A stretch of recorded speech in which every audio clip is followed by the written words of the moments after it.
Are you ready for the podcast? Whole lot we gon' broadcast. Dropping gems, these are all facts. Shooting flicks like Men in Black. Are you ready for the podcasts? Hitting every spot, Dalmatian. Taking off like a spaceship. Podcast is not basic. Podcast is not basic. Podcast is not basic. Let's go. Hola. Yo. Hey, what's up, everybody? How you doing? Damn, I can't believe we couldn't stop talking for a week and had to come do this for like something real quick on a Monday night, bro. I can kind of get used to this, man. How you? Oh man, I'm good. How about you? Man, I'm good, man. I felt like there was a couple of things that I wanted to kind of like get with you and talk about whatever, man. But the funny thing about it was when we spoke earlier today, the call we had was originally about something totally different, right? And then Right. I don't know how the hell Kwame Brown came up. It was something real quick that was said about Kwame Brown, and you started to go into what your thoughts was, and I immediately say, yo, no, I don't want to hear that shit. You know what I'm saying? I was like, yo, let's go live with this and kind of talk about it and kind of unpack it from different points of view. And just to be honest, I don't know. I mean, I kind of heard like a 2-second idea what Sai thinks, and I'm like, I want to shut that shit down, and we can talk about it here. You know what I'm saying? So, welcome everybody from rocking with us for just short, 20-30 minutes, whatever we're gonna do this, man. And thank you. Hope you're enjoying your Monday. What's up, bro? Oh man, yeah. We we were talking about something totally different. I think we were talking about homecoming, man. And I said, I got an issue with something about this Kwame Brown stuff. And you and me say, oh man, no, you wrong. I don't want to hear that. I don't want to hear that. Let's talk about it. We need to do it. We need to jump on the show, jump on the call tonight. I say, hey, let's jump on, man. Like, because I feel the way I do. You feel the way you do. People don't know. We oftentimes disagree on stuff. It's all good. Yeah, you don't really know what I. So as soon as I cut you off, you automatically assume I wasn't in agreement with what you were about to say, right? You gave me that much. Like,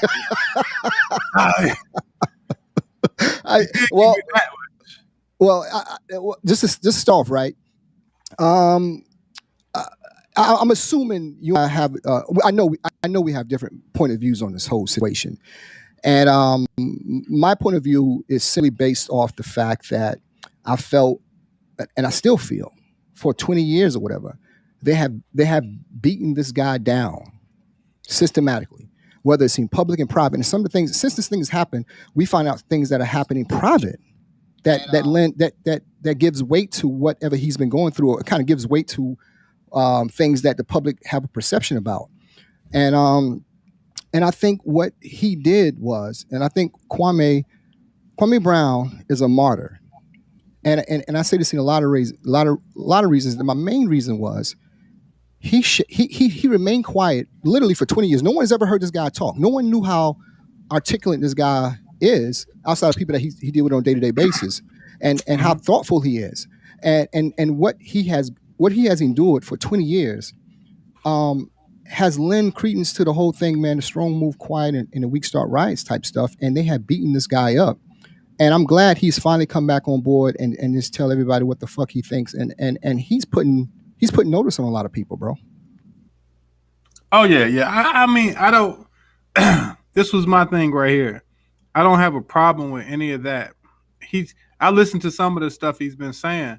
He's definitely putting notice on people. He's making some very valid facts. I think what I said to you was the initial fact.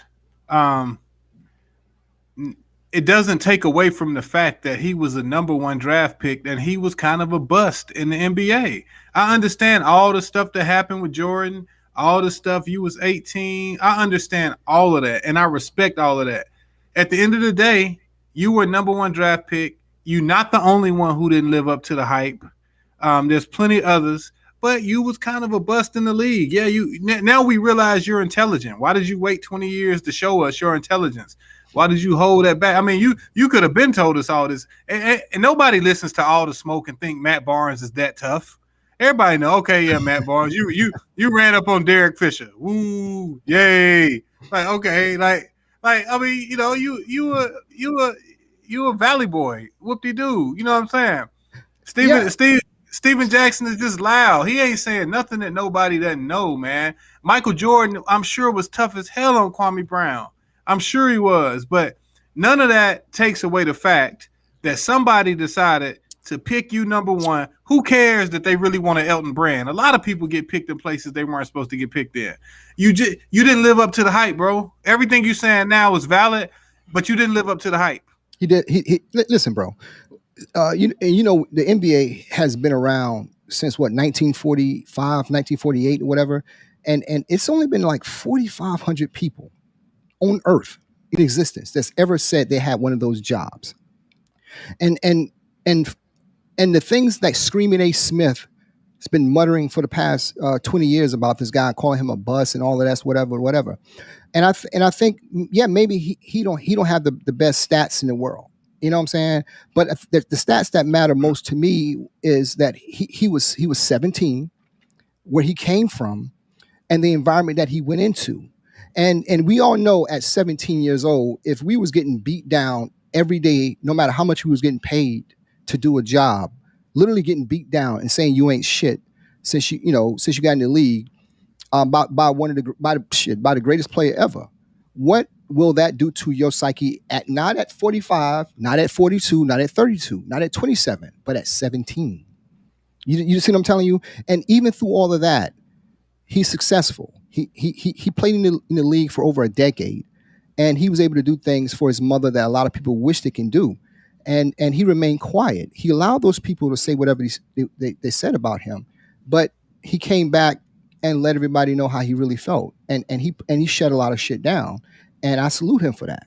You know what I'm saying? He is, I don't like using this word. I don't like using this word, but he got bullied by some bullshit, and he let them know. Now all of a sudden everybody's quiet now. You know what I'm saying? But you out of the league, like ain't much going on nothing was going on with you before. I mean, I get it. You was a butt of a lot of jokes, but I think when you put some context with some of that, calling him a bum and all of this, everybody knows that those NBA jobs, they're like, you know, how many people get drafted? 60 or 70 jobs open a year. So the last man on any bench would dominate probably most college programs. Any college program, Yeah, any college program. Well, I say most. any. But I mean, everybody knows like those guys, they've been all American all their life. They've been the best since they was 10, 11, 12, 13, 14, 15, 16, 17. They've been the best. They've been all Americans. Those guys they have a talent, and you know, they're talented people. They're superstars. That's what NBA players are. If you're anywhere near a roster, you're gonna do what you love. You're gonna make a lot of money to do what you love. So I understand that when Matt Barnes or Steven Jackson call him a bum, I understand what they're saying, because if you've played sports, you know how that is. I mean, you play, and I totally agree with the fact that, you know, one place, if you're an athlete, one place you may thrive, the next place may leave you to be buried, right? And he Right. probably would have thrived somewhere else. But everybody knows that well, first of all, Michael Jordan's a horrible owner, right? I'm sure he would be horrible to. He's not the person I would want to put my 17-year-old with, because Mike. It seems like based on the Last Dance and all of this stuff, Mike goes at one speed. He don't care how old you are. You know what I'm saying? He goes at one speed, and I'm sure he called that boy all kinds of stuff that he probably can't even remember. He probably got more disdain for Mike than he do about anybody else, but may not be saying it. Well, and the thing about it was people called him angry and all of this stuff like this. And I don't think and that's the thing he said. He was very prominent about this when he said that um, the media kind of comes across on black men the moment we come number one, two, we defend ourselves and speak with a regular man tone voice. It comes across as they automatically assume he was angry. You know what I'm saying, or whatever. No, he just said what was on, dude. If we're using the level of the amplitude of somebody's voice to dictate whether they're angry, Screaming A. Smith would be angry every day, because that's Right, all right, he right. do. He screams every day. He screams every day at this guy for 20 years. And soon as the guy stood up for himself, all of a sudden you want to move on. You know what I'm saying? And as soon as this guy came out and says, "Yo, man, fuck all that, bro." You know what I'm saying? Everybody wants to move on. Everybody wants to like, "Oh no, we don't want to do this, whatever, whatever, whatever." And I don't agree with, I don't want to see no brothers fight each other and all of that. But I thought that they people say, "Oh, it was low blows." The low blows came from one side first, and all he did was react to it. And all of a sudden, when he reacted to it, everybody got in their feelings now. You know what I'm saying? The other side of that got into their feelings, and I'm like, you, this giant was sleeping for 20 years, but you woke him up. Right. Like you said, he was out of the league for 20 years or whatever, but they brought him up. He didn't come out there like on Twitter and all that stuff, jobbing like he was the best. He was minding his business, and they put him out there like that, so he responded. So what's angry about that? Well, he's been an easy target, man, for the last 20 years. He's been a very easy target, man. So, and people, I mean, it's just like it's no different than a kid on the bus that everybody picking on, and one day he get up and bust somebody in the mouth, and everybody get quiet. That's kind of where we at. We just at it in the social media era, where he now has a platform to be able to say what he wants to say. People want to hear this because a lot of people feel the same way. You know, a lot of these media personas are really really inflated. You know what I'm saying? I mean, and Like I hate Screaming A. Smith, oh man, him, Matt Barnes, Screaming A. Steven Jackson, Skip Bayless talk about he giving somebody a pass. Like Kwame is saying, yo, I'm talking about real life. Y'all playing. I'm Right. serious. Right. Like and some of the stuff he said, I'm not even gonna say some of the stuff. I heard a clip yesterday, man, and there's so many of them, you really can't catch up with them. But I heard one yesterday when he was talking about going to the bank and understanding how much money you have in the bank and what y'all talking about buying strippers and and tipping strippers and all this, and you too dumb to know what you can do with your money in the bank. Like, I mean, that stuff is, man. I mean, that stuff you can tell the dude is intelligent. You can tell he's been around. He's learned some stuff, man. So I'm not knocking that at all because like that stuff he's making perfect sense, man. Like the stuff he's saying.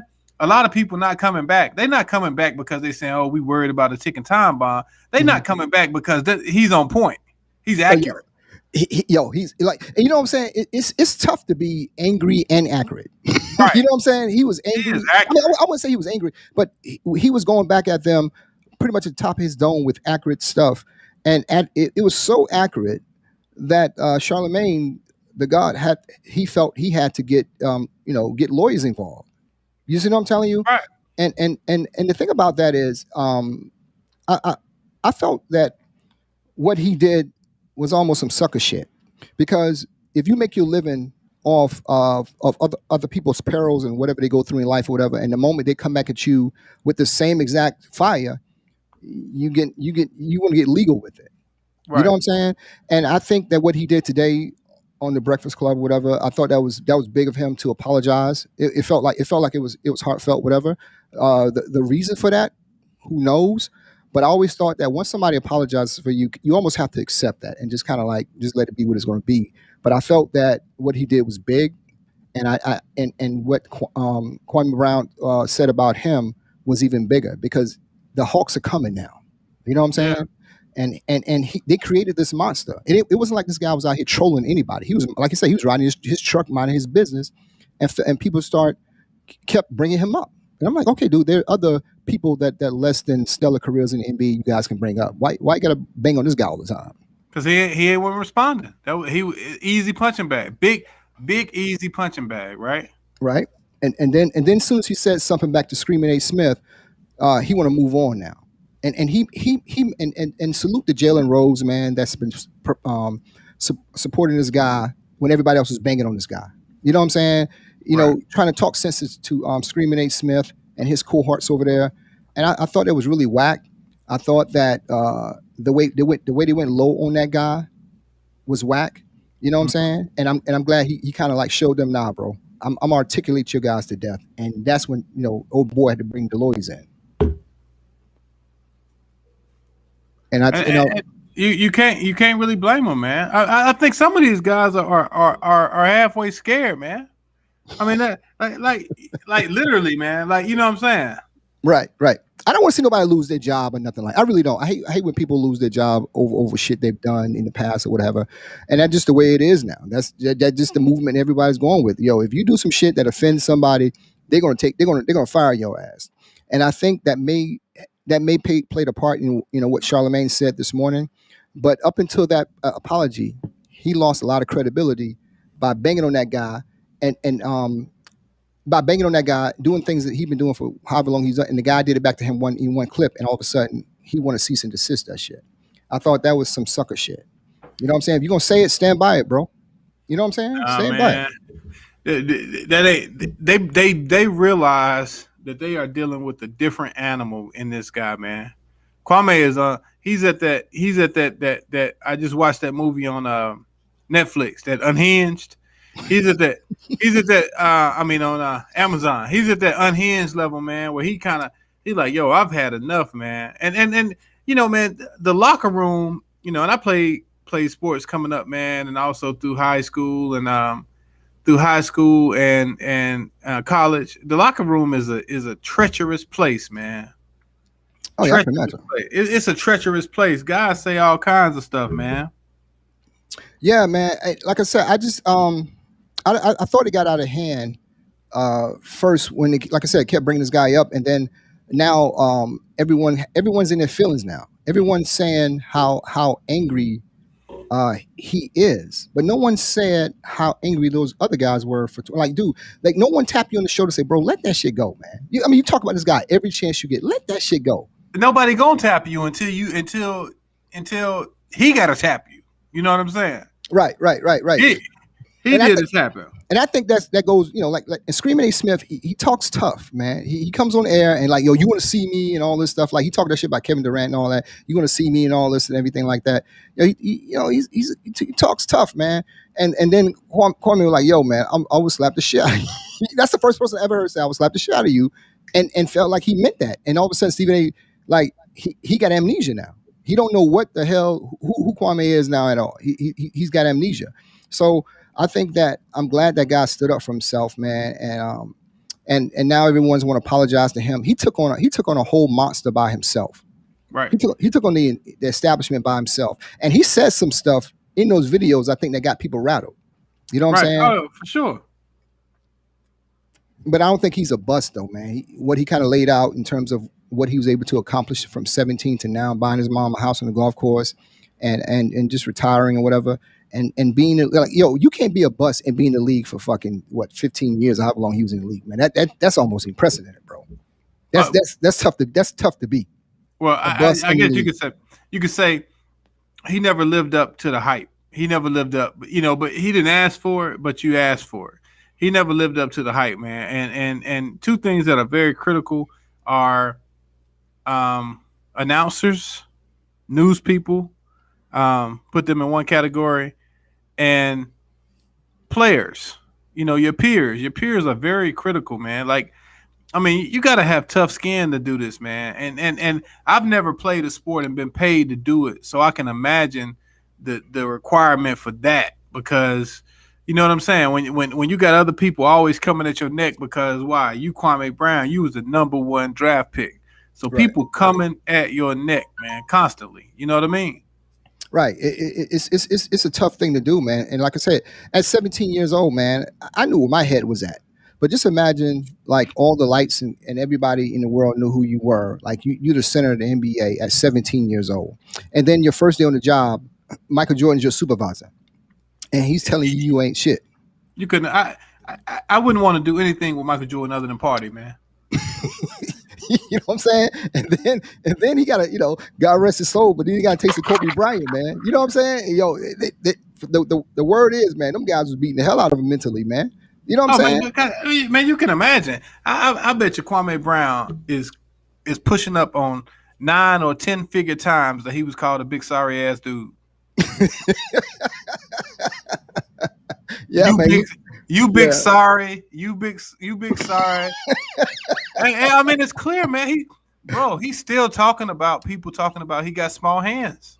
Well, you know what's funny, man? I think he was so quiet for so long, people thought he was like a sucker.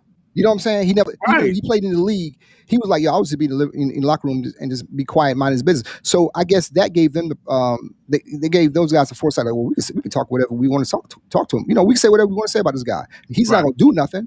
So that's why Screaming A. Smith got on ESPN for 20 years and just bashed this guy. Like, just literally bashed this guy every chance he got. Whenever basketball came up and there was a relevance about who the greatest and who's least greatest, whatever, Kwame Brown was he was in Stephen A. Smith's mouth, and now all of a sudden he has nothing. This one of the most articulate guys on ESPN has nothing to say about this, and I thought that was some sucker shit, man. And that kind of really bothered me. And I'm like, yo, but I'm glad Charlemagne, he apologized. I'm glad he apologized, man, because he was wrong for that shit. Bringing up that guy's family history, whatever. I was gonna say, is that apology enough? Well, I think there's more behind that apology. I think the monsters. I think they're gonna do some Bill Cosby type shit on Charlemagne. You know what I'm saying? Like, it's coming. It's coming, because here's the thing: they bang on everybody about like everything from Bill Cosby to what have you. But Russell Simmons, everybody got it. So it's only right that Charlemagne may get that too, bro. You know what I'm saying? I'm not. What you mean? What you mean, Bill Cosby type stuff? Blackballing, take his ass, blackballing, bro. You don't even see the Cosby Show on. You can't get a full clip of Cosby Show on YouTube now, bro. That's how bad it's gotten for black people. You know what I'm saying? If any black person been accused of anything like that, they would cancel your ass. Literally, like they sent Russell Simmons' ass over to Thailand somewhere. That motherfucker is in a non-extradition country. You know what I'm saying? He's gone. You know what I'm saying? So when they want your ass gone, you gone, bro. When they want to cancel your ass, man, they cancel you. They cancel your life, dog. I mean, it's over. So I think he felt that pitter patter little feet coming behind him, and man, he was trying to stomp that shit out, because he know Kwame Brown has shit to lose, bro. He's like I said, he's on his farm every day. He has nothing to lose. Charlemagne and all the other guys got a lot to lose, bro. So they're like, yo, let me quell this shit while I got a chance, man. You know what I'm saying? This guy's a different monster, bro. You know what I'm saying? So, I just felt that it was about time people like him stood up for themselves, man. And I salute him for that shit. You know what I'm saying? Them guys did some sucker shit, try to gang up on him, and now he posts like what they say in his inbox and stuff like that. You know what I'm saying? It's like, come on, bro. You know what I'm saying? I haven't seen that. What they sending them, yo? Just like, yo, we can talk or something. Come on our show, man. Why would he do that, bro? You know what I'm saying? He don't need you guys. You need him. You know what I'm saying? And besides, Matt Barnes has no credibility in the streets at all. When your guy takes your lady, bro, you really almost got to be quiet, man. Be like, yo, man, I'm gonna sit this one out, because it's almost take a whole nother lifetime to rebuild from that shit. You know what I'm saying? And you fight the guy that stole your lady, and she's still with him. I'm like, come on, man. How that? Yo, man, come on, D-Fish. Like, yo, if Barack Obama stole my woman, I'd be like, all right, man, it is what the fuck it is, man. I mean, come on, he's Barack Obama, man. But Derek Fisher, come on, bro. It's just like, yo, man, you gotta shut the fuck up, bro. Yeah. I mean, like I said, a lot of the stuff he was saying was on point. Like Matt Barnes do take it to another level. Like, come on, dude, you ain't Mike Tyson. You know what I'm saying? I mean, it's just strange. Like every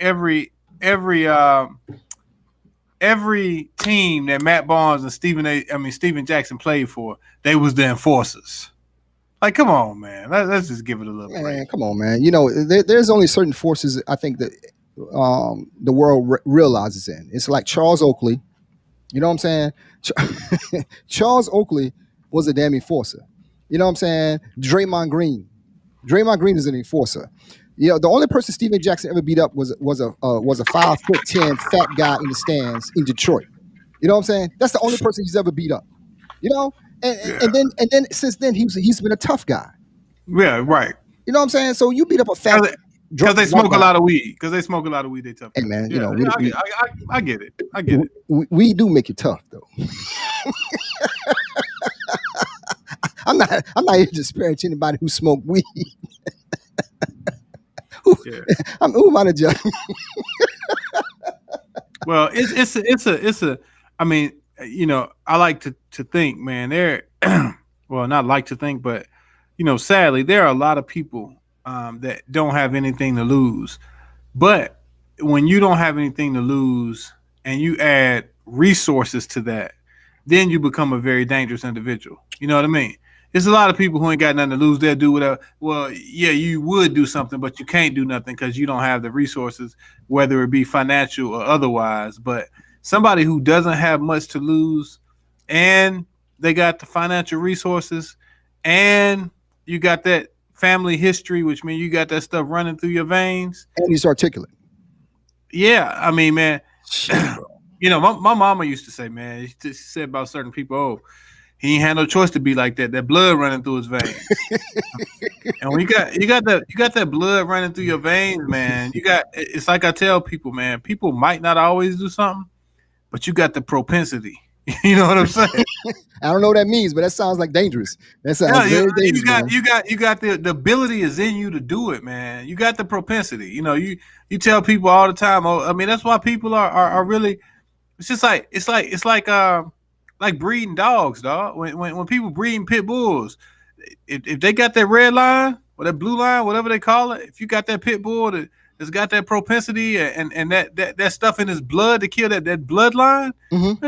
it's like that with humans, man. It's the same way. Well, That blood running through you, man. yeah, I think anybody, any man, any woman, especially men, at a certain point you're gonna reach your boiling point. And I think we all grew up with some guy who was always the quiet guy, but everybody like, man, don't fuck with that dude, bro. You know what I'm saying? Just don't fuck with them quiet dudes, man. Just leave him a fuck alone, man. And Right. and then you woke this guy. But the thing bothered me immediately when I started hearing about what was going on, and I went back and heard the original clip from um, their podcast, and they how they went at this guy, and the moment he responded back, the first thing everybody said, yo, he was angry, he was mad. Yeah. You know what I'm saying? Like he was not a part of the establishment. He doesn't have any affiliation with ESPN, Fox, anybody like that. He just got on YouTube or whatever and said what he thought for over 20 years, build it up in his guy, and he was articulate with it. And he said everything he said was factual. So there Right. was no defamation involved with that. So when you able to be angry, well, I wouldn't say he was angry, but if you was able to defend yourself at a high level and be articulate with it and be factual with it, boy, there is no avenue to come back and bowl you over. You know what I'm saying? Whoever's at the end of that conversation from him has to almost take that and be like, oh shit, bro, we fuck with the wrong guy on this one. You know what Right. I'm saying? And he pushed one of the greatest mouths in media into a corner and made him apologize, bro. I mean that's crazy, bro. I mean, you made Charlamagne the God apologize to your ass, man. I mean that is big, man. That That is is. big. You know what I'm Oh, saying? but Charlemagne was way out of pocket for that too, man. Well, for what he did, came on saying that about his dad and brothers and brothers and But brothers. he's done that to countless others, but he's never apologized to him. Like Funk Flex, you know what I'm saying? Things about with his wife that was he was never charged with something like things like that. He's done that so many times. You know He what ain't I'm done saying? it. He ain't done it to nobody who ain't got nothing to lose, Yeah, yeah. You got a point there, bro. So like I said, bro. If you've been a failed number one draft pick, dude, he's not failed, bro. He's your your accomplished. your skin is tough, man. Yo, listen, man. He's the number one pick and he's a millionaire. I mean, what more I can mean, you say? okay, not failed, but when you've been the number one pick and you haven't lived up to your expectations on the court, is that better for you? Dude, he was in the league. Like, listen, man. If you give me a job for 15 years, that's on you.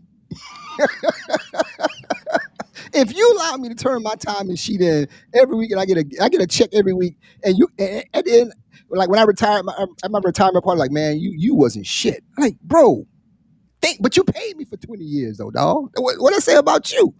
You know But what I'm man, saying? that's not the mindset of an athlete, man. If you're an athlete, you want to be out there, you want to be the best. You have to get molded into being a role player. Everybody wants to be Aaron Rodgers, man. Or Tim Everybody Duncan. wants to be Dak Prescott. Everybody Tim wants to Duncan. be that guy. If you're an Yeah. athlete, man, there are some athletes whose career end because they say, you know what, I ain't sitting behind nobody for no time. You know what I'm saying? Yeah, that's true. That's true. I mean, think about it. They like, man, no. I bleed different, man. I'm cut different. I am different. I'm the best. We used to have this joke, man. My man Dana listening. We used to talk. We used to have this teammate in high school, man, and he used to say, man, all summer practice, I just can't see us losing. I just can't see us losing. And we was about 2-2. I just can't see us losing. I said, damn, bro, where was you the last 2 games? We done lost 2 in a row. It is a different mentality, bro. Yeah. And I think some people take it to different different levels and different extremes or whatever. But the most prominent people that you hear about is Michael Jordan and Kobe Bryant. You know what I'm saying? How successful they are. And to me, that's almost like a gift, what they have. Their tenacity for success is almost like it's a gift, bro. Because if you have anything, like say, whatever you do in life, and they have a propensity to play basketball, but they didn't rest on their laurels. They got better and better and better and better and better, and they became the best. That to me is just that's a gift, and everybody doesn't have. Everybody has the talent to play football, but do you have the gift to be great?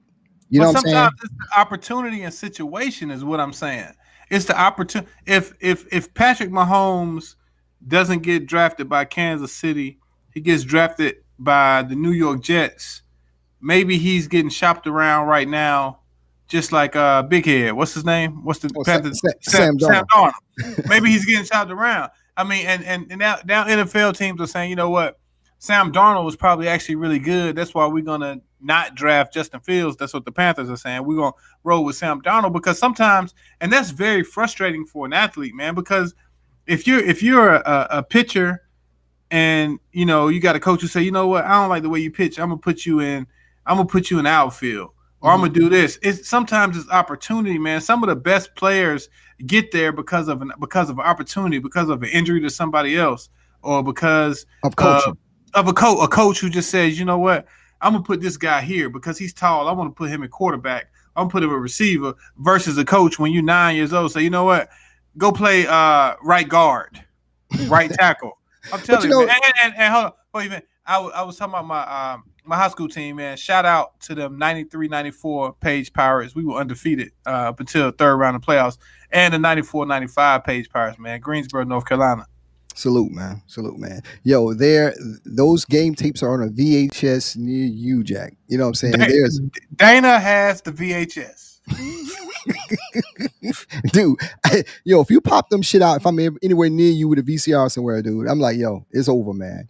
But yeah, man, I just wanted to jump on real quick and just say my spill on that. And, we kind of gave our views on that, man. It was a lot to unpack with that. But thanks for everybody who rock with us, came on for us for this little short time, man.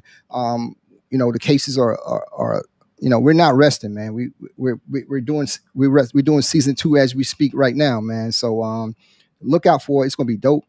And thank you everybody who's been following us, man. If you're not already, please go to our YouTube channel and subscribe to our YouTube channel and check out some of our videos we got there. Go check us out on Instagram. Everybody, just continue to support us, man. We really salute you guys for What, you want to say something, Si? Yeah, man. Just appreciate y'all jumping on for our quick little sound bite, man. We had to talk about Kwame, man. So it's even deeper than that. We get back into this one day, man. But outside of the fact that he was the number 1 pick that didn't really perform on the court the way that he should have, it's a lot more to unpack with that, man. But if you haven't got a chance to listen to him, man, go to his YouTube channel and listen to some of the stuff he's saying because he's making a lot of sense. Yeah, after you go to our YouTube channel, so click on our shit first, and then go in the search bar and then look for Kwame Brown and shit. But after you come on ours and subscribe, yo, I want to salute everybody from Dana Jackson. Salute to Dana Jackson. Salute, Kyra. Appreciate that, yo. Thanks to everybody who's rocking with us. I really appreciate that, yo. Season 2 coming June. Look out, yo. It's gonna be bananas, man. Salute to everybody. You know what I'm saying? Peace out, man.